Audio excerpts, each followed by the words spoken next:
एक संभ्रम निर्माण होतोय असा आरोप काँग्रेसचा आहे, आक्षेप आहे। मात्र आताची आकडेवारी बघता हरियाणामधला कल हा भाजपच्या बाजूने स्पष्ट दिसतोय आणि जम्मू काश्मीरमधला कल हा काँग्रेस नॅशनल कॉन्फरन्सच्या बाजूने स्पष्ट दिसतोय।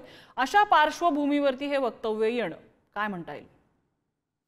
नम्रता, मी आता जे पुढे जे सांगतोय ते केवळ एक उदाहरण म्हणून घ्यावं, त्याला कोणताही थेट कोणा पक्षाशी संबंध जोडू नये। मी मात्र सांगेन, हरियाणाशी महाराष्ट्राचा थेट संबंध आहे, कारण पानिपतची प्रसिद्ध तिसरी लढाई पानिपतची हरियाणामध्येच झाली होती आणि त्या युद्धामध्ये नेमकं तसंच झालं होतं। दुपारपर्यंत मराठ्यांच्या बाजूने असणारी सगळं वाटत होतं। अहमद शाह अब्दाली हरत होता, त्यांचे सैनिक पळत होते, मात्र शेवटच्या क्षणी जो गोल केला होता, जो एक स्ट्रॅटेजी होती आपली, त्याला ओलांडून मराठे पुढे गेले आणि अब्दालीने डाव साधला आणि दुपारनंतर सगळी धावदाण उडाली आणि पुढे जे घडलं ते आपल्याला माहिती आहे, तो इतिहास आहे। मी पुन्हा एकदा सांगतो, हे उदाहरण एवढ्यासाठीच आहे की पानिपतच्या या मैदानाने हे दिसलेलं आहे हरियाणामध्ये की चित्र कसं पालटू शकतं।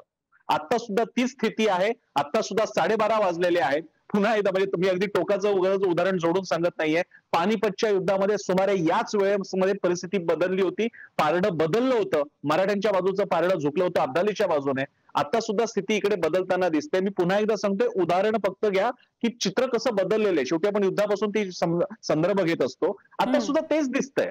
पण इथे मात्र आताचं हे युद्ध हे दोन राष्ट्रांमधलं नाहीये, हे आपल्याच देशातल्या दोन पक्षांमधलं आहे। इथे फक्त नम्रता हा प्रश्न विचारायला हवा की लोकसभेतलं निवडणूक झालेली आहे तेव्हा 100 जागा मिळाल्या होत्या काँग्रेसला, तेव्हा इलेक्शन आयोगामध्ये काही तक्रारी नव्हत्या। जेव्हा कर्नाटकमधलं यश मिळालं तेव्हा निवडणूक आयोगाबद्दलच्या तक्रारी नव्हत्या। मग जेव्हा असं काहीतरी व्हायला लागतं आणि अजून सगळे मोजणी पूर्ण झालेली नाहीये नम्रता, या बाबतीत निवडणूक आयोगाच्या जर का काही तक्रारी असतील तर त्या ऍड्रेस करता येऊ शकतील। पण आता लगेच असं बोलायला सुरुवात करणं की काहीतरी घपला आहे, प्रॉब्लेम आहे, याच्यामुळे होईल असं की दरवेळी तोंडावर पडल्यासारखी परिस्थिती होईल, जी काँग्रेसने टाळायला हवी। आताची स्थिती अशी आहे की काँग्रेसचं म्हणणं आहे की 5 ते 6 फेरी झालेल्या आहेत, मात्र 5 ते 6 फेरीचं रिपोर्टिंग झालेलं आहे निवडणूक आयोगाकडून, प्रत्यक्षातल्या फेऱ्या या 15 पर्यंत गेलेल्या आहेत। हा त्यांचा मुद्दा बरोबर आहे, हा मुद्दा या मुद्द्यावरती चर्चा करता येईल। पण मगाशी मी नाना पाटोले यांचा बाईट ऐकायला येत होता, अन्य सुद्धा नेते म्हणतायत ते आता थेट पुन्हा एकदा इलेक्शन कमिशन वरती बोलायला लागलेले आहेत। हा एक पॅराडॉक्स होऊन बसेल की मग तुम्हाला ज्या 100 जागा मिळाल्या होत्या, मग मोदींचं फक्त 1 लाखाने मताधिक्य मिळालं होतं, मग 7 जागा ज्या उत्तर प्रदेशमध्ये हरल्या होत्या, मग तेव्हा इलेक्शन कमिशनचा तो काय काँग्रेसच्या बाजूने फॉर झाला होता का? माझ्या मते या नॅरेटिव्हच्या बाहेर यावं लागेल आता त्यांना आणि प्रत्यक्ष मोजणी तर होऊ द्या, एकदा संपूर्ण निकाल लागला की मग परत बोलता येईल त्याबद्दल। पण इलेक्शन कमिशनचा कार्ड या बाबतीत आता एक नॅशनल कन्सेन्सस झाला पाहिजे की एकदा त्याला खलनायक ठरवा नाही तर नायक ठरवा। नम्रता, अगदी प्रसन्न, हाच जो मुद्दा आहे ना ज्याच्यावरनं भाजप दरवेळेला विरोधकांना कोंडीत पकडत असतं। भोईटे सर, ह्या आत्ताचा जो आणि हनुमंत पवार ज्या बाईटचा उल्लेख करत होते की आम्ही सगळी व्यवस्था करून ठेवलेली आहे, असं वक्तव्य निकालाच्या पूर्वसंध्येला विद्यमान मुख्यमंत्र्यांकडनं येणं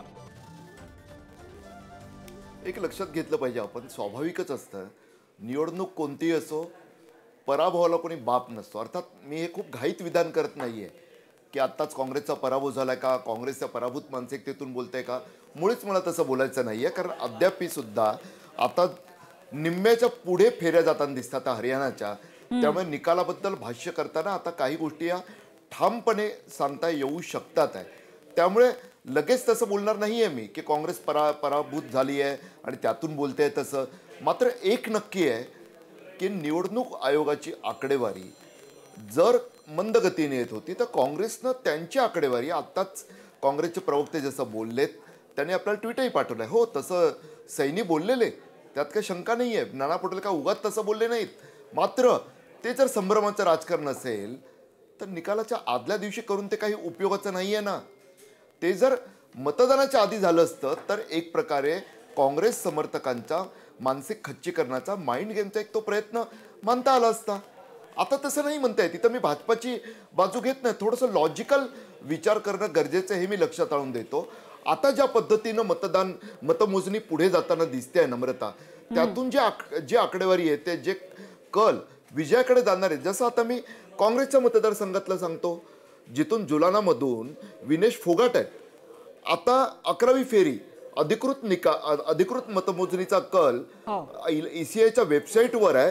50,617 मतं विनीत फोगाटांना आहेत। योगेश कुमार भाजपचे, त्यांना 44,567 मतं आहेत, म्हणजे 6,050 मतांची स्पष्ट आघाडी दिसते। आता जेव्हा निम्म्यापेक्षा पुढे जाते मतमोजणी किंवा आणखी त्याच्या पुढे म्हणजे 15 पैकी 11 फेऱ्या जर पूर्ण झालेल्या आहेत तिथं त्याला विजयाच्या जवळ गेलं असं म्हणण्यास हरकत नसावी. तसाच अभ्यास 90 मतदारसंघाचा करून जर आपण त्यावर भाष्य केलं तर अधिक चांगलं होईल एवढंच वाटतं. नम्रता. अगदी. आणि मुद्दा तोच आहे की या घडीला अजूनही अनेक असे मतदारसंघ आहेत जिथे निम्म्या फेऱ्या किंवा निम्म्यापेक्षा अगदी थोड्याफार जास्त फेऱ्या झालेल्या असतील, मात्र लढत अगदी अटीतटीची आहे आणि त्यामुळे अजूनही कदाचित पारडं इकडून तिकडे पालटू शकतं असे जे अंदाज वर्तवले जात आहेत.